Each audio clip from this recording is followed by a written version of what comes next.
Welcome to the best football show. I am Brian Baldinger. I'm here every Tuesday, Wednesday, and Thursday. You can find me at Baldy NFL across all the platforms. All right, I've been posting stuff since late Sunday night when I was in Cincinnati to watch the Lions take them apart. I was inside Precourt Stadium till 11 o'clock breaking it down, then all day Monday, Tuesday. I watched all the games. All right. Oh, by the way, you can find the best football show by downloading a free Odyssey app, odyssey.com, downloading that app, finding the best football show, and then, following it, liking it, subscribing to it, all that stuff that we want you to do to grow the audience. But Tuesdays are about Tuesday takeaways from what I've learned. But now we get to Wednesday. I've now watched all 14 games from week 5. We call this Wisdom Wednesday. All right. What are the takeaways? What are things that teams can glean, all right, to maybe continue the winning ways or begin their winning ways, all right? So this is the time of the year. It's October. It's time to start stacking some wins if you're serious about playing football in January. So let's get started here because last week it was an unbelievable week of road warriors. You think about this. Tampa just got done getting beat by the Eagles in extreme heat in Tampa. And they have to fly to Seattle. And so it's a 6-hour flight, and and they go up there and they want a shootout 38-35. And Baker engineers another comeback. But it was more than just Tampa. Houston went to Baltimore and just pummeled them. All right. I mean, CJ looked great. Nick Chubb looked great. Nico Collins, Xavier Hutchinson, like they played great football. Defensively, they're the best defensive football, statistically, giving up the fewest points. And they played like it, holding the Ravens to 10. But it was more. Denver came to Philly. All right. They played on a Monday night. Denver plays on a Monday night. They got a short week. They get on a plane. They come to Philly. They outscore them 18-0 in the fourth quarter. They got the fans booing the Eagles inside Lincoln Financial Field. Tennessee went to Arizona. All right. Hadn't won a game. Find a way to win that game, in Arizona, down 21-3, in the third quarter, down 21-3. All right. And they have a comeback. New England goes into Buffalo. And maybe we have a turnaround. Maybe we have a changing of the guard, in the AFC East. The Dolphins, the Patriots are 2-0 in the division with wins against Buffalo now and wins, at Buffalo. 2-0 in the division. Drake May's playing great. They've got rookies all over the place, both sides of the ball. Christian Gonzalez is back. But what it says, even more than just, the road, teams went on the road and won this week.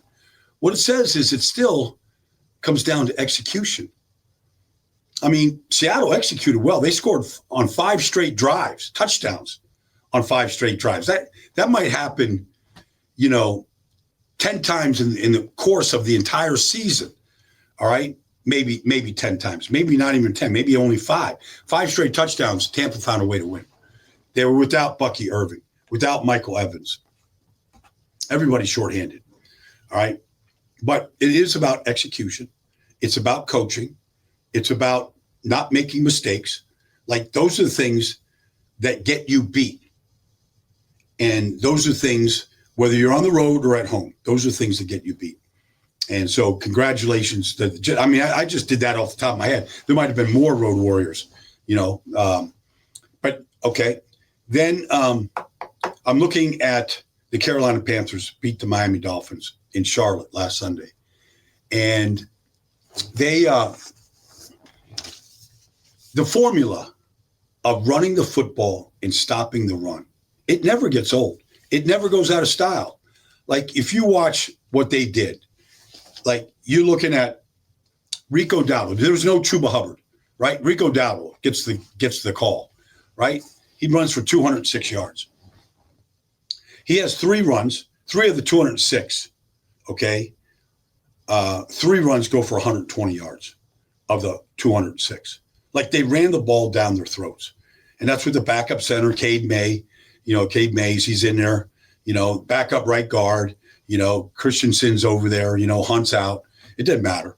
Like they ran the ball. And Miami didn't handle it very well. And then on the other side, Derek Brown, Ashawn Robinson, like they just stuffed the Dolphins. Like Devon Achane, Ollie Gordon, they averaged a yard a carry, something like that, something ridiculous. Like they stopped the run and they ran the hell out of the ball. And that's with Bryce Young throwing an interception and fumbling early in the game and overcoming all of it. Like that formula that everybody preaches, and it's cliche, run the ball, stop the run. You win a lot of football games in this league. You turn it over a lot less when you start running it like they did. You break down the other team's defenses. They start, as an old offensive lineman, when you're running the ball down somebody's throat, like all they're doing on the other side on defense is bitching at each other. Now you're not in the right gaps. You're playing too high. You're not playing fundamental football. You're tackling poorly. You're not leveraging the run. I mean, all these things that lead to stopping the run, you're not doing. So I feel like that's a piece of wisdom that should never get old and never go out of style. The formula, it's not every Sunday. Not every Sunday you can rely on that.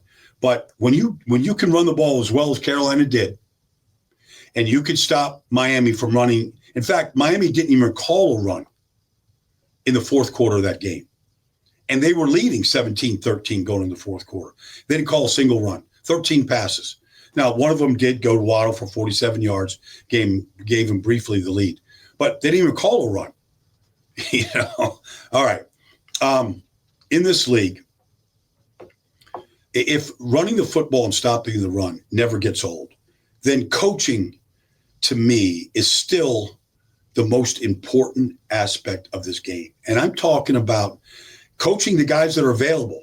We always hear it, during the press conferences all week long. Well, we're not going to, we'll address the injuries. We're not going to address the injuries. We're going to talk about the players that are here that are ready to go. Well, the Cowboys last week came to New York and they wiped the Jets off the map. They sent them to London, basically. And it's really amazing what they did. They started a backup left tackle, making his first NFL start. They started a backup left guard, a backup center in Brock Hoffman, a backup right guard in TJ Bass. The only starter there was Terrence Steele at right tackle. And Javonte Williams had his best day he's had in years, running for well over 100 yards. And Dak put on another magnificent performance. I mean, coaching matters. I could go around the league now. It doesn't look like right now, and this is not a knock on Jim Harbaugh, but we know that, Joe Alt is out, Rashawn Slater is out, Mekhi is in and out of the lineup, but they're struggling up front to do anything to protect the quarterback, run the football. Coaching matters. Your depth chart matters. Do you have players that can play? Do you get them ready to play? Chicago Bears will play this week. They might start 2 rookie tackles. We'll see. Ozzie Trapillo, and along with Theo Benedict. Last week, Detroit Lions started a kid, Giovanni Manu, at left tackle for Taylor Decker. Had never played an NFL game in his life. All right. We already knew that, the Lions were moving their left guard, Graham Glasgow, to center, starting 2 new guards this year, lost Zeitler, playing a rookie left guard, a rookie right guard, I'm sorry. And so you look at this, and they function fantastic in Cincinnati. They have a great day. Both backs, Jared Goff. I'm just looking at offensive linemen. It's the same if you got corners out there that haven't played or, got called up from the practice squad. Get them guys ready to play. Coaching. It's coaching. And it's building a game plan, protecting some weaknesses on some players, coaching around some things. Like, the Giants went down to New Orleans last week without Malik Neighbors, and will play the Eagles tomorrow night without Malik Neighbors. They tried to throw the ball down the field to Jalen Hyde and, Slayton. They were awful. They couldn't complete a pass down the field. He couldn't get a chunk play, not one chunk play the whole day in the passing game. All right. Well, you saw what happened. The Saints get the first win. And speaking of first wins, if you want to turn your franchise around, the quickest way to turn your franchise around is by taking the ball away, creating turnovers. Case in point, the New York Jets are the only team in the league right now that don't have a takeaway. 31 other teams have at least one takeaway. The Jets don't have it either. 0-5. Last year, the Jacksonville Jaguars had a miserable season, fired their coach, cleaned house. Here comes Liam Cohen. Here comes Anthony Campanile, the new defense coordinator. And what do the Jags do? They lead the league in takeaways with 14. Devin Lloyd has 4 interceptions, including probably the game winner on Monday night, taking it away on a call, on a play, basically baiting Patrick Mahomes to throw it to Juju Smith-Schuster. And Devin Lloyd jumped in front of it and went 99 yards the other way. And it was a 14-point turnaround. You want to turn your franchise around. Figure out how to take the ball away. Let's just go back to that play. Let's go back to that play in Jacksonville on Monday night. So it's a great play. We all watched it. Mahomes throws a pick 6.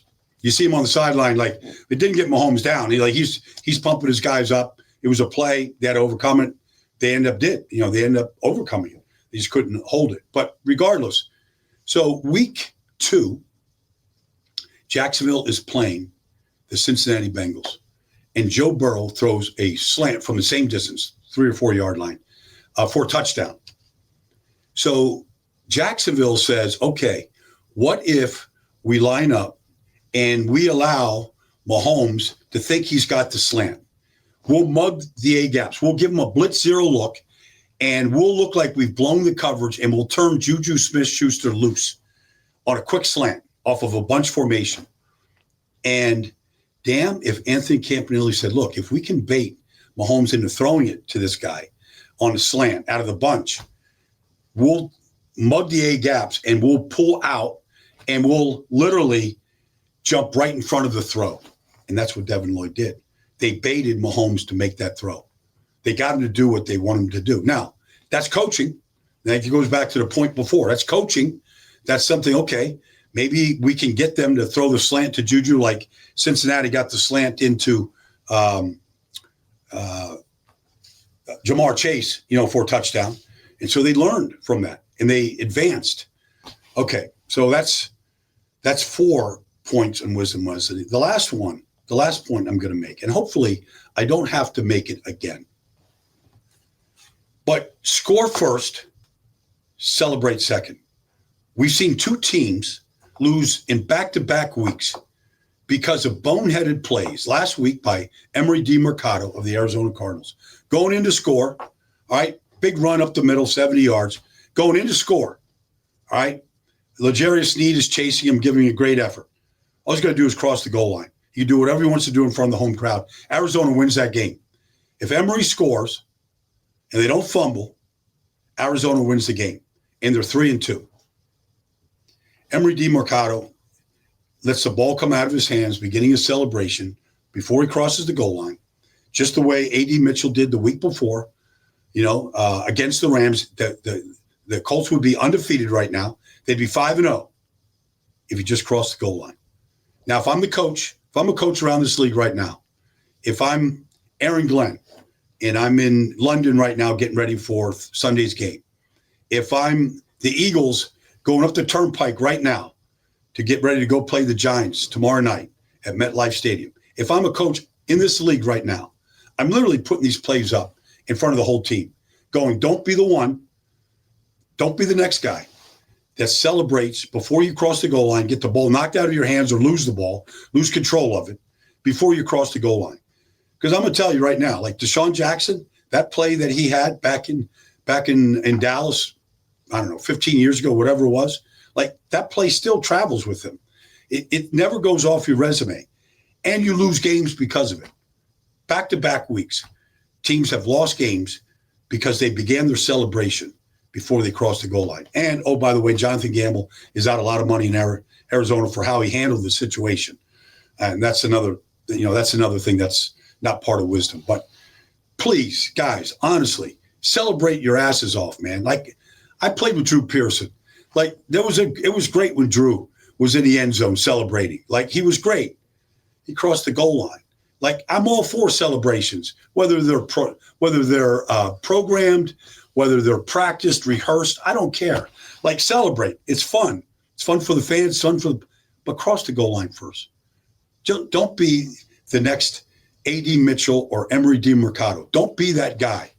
All right? You're going to let your teammates down. You're going to let your fans down. You're going to let your coaches down. You let the organization down when you do things like that. So I'm saying it on this podcast, I hope all the teams actually make a cut-up of these guys that have done it, not just this year, but in past years, and how foolish you look when you do it. All right, everybody. That's been the Best Football Show. This has been Wisdom Wednesday. I will look forward to talking to you all tomorrow as we begin Week 6 tomorrow when the Eagles drive up the New Jersey Turnpike to play the New York Football Giants. All right, everybody. Have a great day. Talk to you tomorrow.